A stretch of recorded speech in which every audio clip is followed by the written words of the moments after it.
ഇപ്പം ഉയർന്നിരുന്ന പല ചോദ്യങ്ങളൊന്നെന്ന് വെച്ചാൽ ദളിതരായതുകൊണ്ട് മാത്രം അവർക്കെതിരെയുള്ള കേസുകളെ എന്താ പറയണ്ടത് നമ്മൾ സിമ്പിളായിട്ട് കാണേണ്ടതുണ്ടോ, അല്ലെങ്കിൽ അവർക്കത് ഇത്രയും പിന്തുണ നൽകേണ്ടതുണ്ടോ എന്നുള്ളൊരു ക്വസ്റ്റ്യൻ വരുന്നുണ്ട്. ഇപ്പം നേരത്തെ വിനായകൻ്റെ ഒക്കെ ഇഷ്യൂ വരുന്ന സമയത്ത് സോഷ്യൽ മീഡിയയിൽ വിനായകനെ സപ്പോർട്ട് ചെയ്തും എതിർത്തിട്ടൊക്കെ ആളുകൾ വരുന്നുണ്ട്.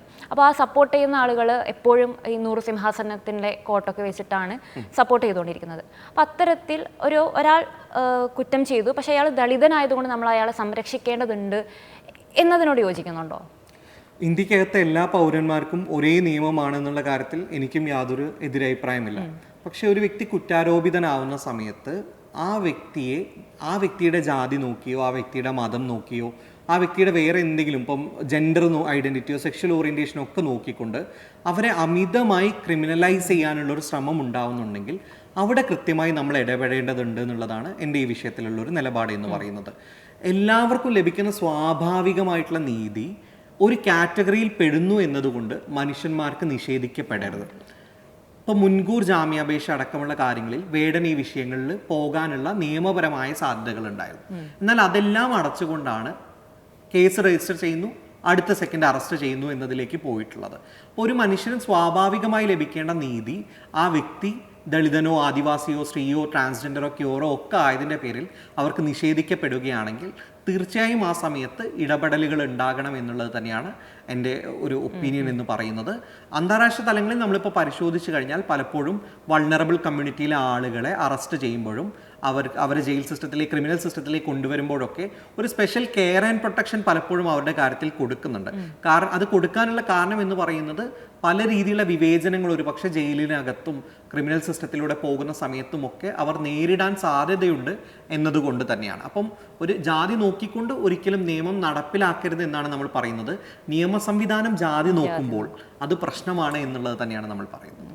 ഓക്കെ, ഇനിയിപ്പോൾ മറ്റു വിഷയങ്ങളിലേക്ക് വരികയാണെങ്കിൽ, ഇപ്പോൾ സംവരണം നമ്മൾ എല്ലാ കാലത്തും ചർച്ച ചെയ്തുകൊണ്ടിരിക്കുന്ന ഒരു വിഷയമാണ്. പക്ഷേ ഇപ്പോഴും എന്തിനാണ് സംവരണം എന്നറിയാത്ത ആളുകൾ ഈ പുതുതലമുറയിൽ പോലും ഉണ്ടെന്നാണ് നമ്മൾ മനസ്സിലാക്കുന്നത്. ഇപ്പോൾ സോഷ്യൽ മീഡിയയിലുള്ള ട്രോളുകളും ഇപ്പോൾ റീലുകളൊക്കെ എടുത്ത് നോക്കുകയാണെങ്കിൽ ജാതി സംവരണത്തിൽ ഞാൻ ഇല്ലാത്തത് കൊണ്ട്, ഞാൻ ജനറൽ കാറ്റഗറി ആയതുകൊണ്ട് എൻ്റെ അവസരം നിഷേധിക്കപ്പെട്ടു എന്നുള്ള രീതിയിലൊക്കെ കുട്ടികൾ തന്നെ വന്നിരുന്ന് പറയുന്ന ഒരു അവസ്ഥ നമ്മൾ സങ്കടത്തോടു കൂടിയിട്ടാണ് കാണുന്നത്. അപ്പം ഇത്ര കണ്ട് നമ്മൾ ഈ സംവരണത്തിന് വേണ്ടി വാദിക്കുമ്പോഴും എന്തുകൊണ്ടായിരിക്കും അതിൻ്റെ ഒരു കോർ എലമെൻറ്റ്, എന്തിനാണ് നമ്മളിവിടെ സംവരണം കൊണ്ടുവരുന്നത് എന്ന് ഇവരൊന്നും പറഞ്ഞ് മനസ്സിലാക്കാൻ സാധിക്കാത്തതെന്ന് തോന്നിയിട്ടുണ്ടോ? ഈ ഒരു കാലഘട്ടത്തിൽ ഇഗ്നറൻസ് എന്ന് പറയുന്നത് ഒരു ചോയ്സ് ആണ്. കാരണം സമൂഹ മാധ്യമങ്ങളിലെ ആക്സസ് ഉണ്ട്, ഇന്റർനെറ്റ് ആക്സസ് ഉണ്ട്, ബുക്കുകൾ അവൈലബിൾ ആണ്. ഈ കാലത്തും നമ്മൾ ചില കാര്യങ്ങളിൽ ഇഗ്നറൻ്റായി നിൽക്കുന്നു എന്ന് പറയുന്നത് തീർച്ചയായും നമ്മൾ എടുക്കുന്ന ഒരു ചോയ്സ് ആണ് എന്നുള്ളതാണ് ഞാൻ വിശ്വസിക്കുന്നത്.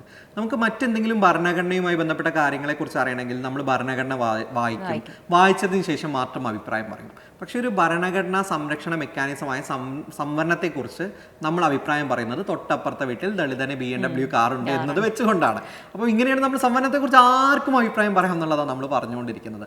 നമ്മൾ ഒരു കാര്യം ശ്രദ്ധിച്ചാൽ മതി. ഇപ്പം സംവരണം ഇല്ലാത്ത മേഖലകൾ, നമ്മുടെ ചീഫ് സെക്രട്ടറി കറുപ്പിനെ കുറിച്ച് പറഞ്ഞപ്പോൾ നമ്മളെല്ലാവരും അതിനെ അനുയോജിച്ചു. പക്ഷേ ഒരു ചോദ്യം നമ്മൾ ചോദിക്കുകയാണ്, ഇന്ത്യക്കകത്ത് കേരളത്തിനകത്ത് 48 ചീഫ് സെക്രട്ടറിമാർ ഇന്നോളം ഉണ്ടായതിൽ 43 പേരും വരുന്നത് അപ്പർ കാസ്റ്റ് കമ്മ്യൂണിറ്റിയിൽ നിന്ന് മാത്രമാണ്.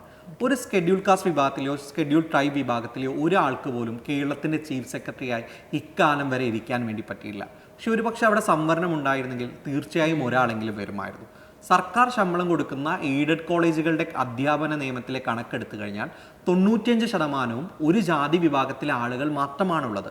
സർക്കാർ ഫണ്ടിൽ നിന്ന് പോകുന്ന തുകയാണ്. ഇതിനകത്ത് നമുക്കൊരു പ്രശ്നമായി തോന്നില്ലേ? 95% അപ്പർ കാസ്റ്റിന് വേണ്ടി റിസർവ് ചെയ്തിട്ടൊക്കെയാണ്.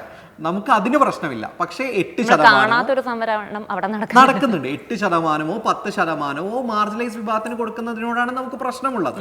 അപ്പോൾ വളരെ കൃത്യമായി നമ്മൾ സുപ്രീം കോടതി ജഡ്ജിമാരുടെ എണ്ണം എടുത്ത് നോക്കിക്കഴിഞ്ഞാൽ ഇങ്ങനെ സംവരണമില്ലാത്ത മേഖലകളിലൊക്കെ ഒളിഗാർക്കി എന്ന് പറയുന്ന വളരെ കുറച്ച് നമ്പറിലുള്ള ആളുകളുടെ അധികാരം നിലവിലുണ്ട്. ഇത് ഇല്ലാതാക്കാൻ വേണ്ടിയിട്ടാണ് സംവരണം എന്ന് പറയുന്ന, റെപ്രസെൻറ്റേഷൻ എന്ന് പറയുന്ന ഒരു മെക്കാനിസം നമ്മുടെ ഇവിടെ നിലവിലുള്ളത്. സംവരണം ഇല്ലാതാവുന്ന ഒരു അവസ്ഥ എന്ന് പറയുന്നത് ഇന്ത്യക്കകത്ത് ഒരു പക്ഷേ ജാതി വിവേചനം ഇല്ലാതാവുന്ന ഒരു അവസ്ഥയിൽ മാത്രമേ നമുക്ക് സംവരണത്തെ എടുത്ത് മാറ്റാൻ വേണ്ടി പറ്റുകയുള്ളൂ. ജാതി വിവേചനം തുടരുന്നിടത്തോളം കാലം നമുക്ക് സംവരണവും വളരെ അടിസ്ഥാനപരമായ ആവശ്യമുള്ളതാണ്. ഇപ്പോൾ EWS സംവരണം വന്ന സമയത്ത് ആർക്കും സംവരണത്തോട് പ്രശ്നമില്ല.